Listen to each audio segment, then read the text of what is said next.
Okay, we do want to talk about a supplement that a lot of people want to know about, CholestaCare.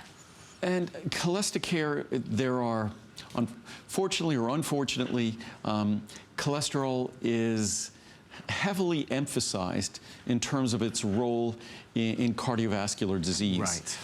I think it's overemphasized, and part of the reason I think it's overemphasized is because a drug industry that is, that I think does at least tens of billions of dollars of sales. I think the worldwide sales of cholesterol-lowering drugs have got to be $40, $50 billion a year or more, bigger than the entire supplement industry. So I think that makes cholesterol a little bit more important than it is, and certainly is part of the equation in cardiovascular risk, but there are some very straightforward things in terms of cardiovascular risk, such as managing our blood pressure, managing our blood sugar, managing our body weight. Something simple in terms of a man, in terms of the ratio of our waist measurement to our measurement around our chest.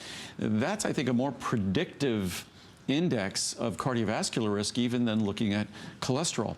So certainly as a man, you just don't want to be having your weight around the middle. So there's a lot of things we could look at, and unfortunately it's a very large drug industry, a very powerful and influential drug industry that is promoting their wares in terms of lowering cholesterol. This product could work alongside those drugs.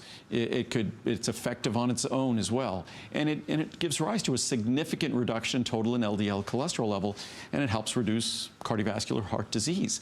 So it's a product that I think in the context of what our mentality is, most people don't believe that it can actually do what it does, but we couldn't talk about the role it could play in helping to reduce the risk of heart disease or lowering total and LDL cholesterol. We couldn't talk about that in this fashion unless the Food and Drug Administration permitted an independent claim for this ingredient, which they do. And they do permit that claim because it's perfectly safe and it's been proven effective to lower total and LDL cholesterol. I want to ask my producer, Steve. Steve, are you saying there's a call? Because if there is, I can't see it.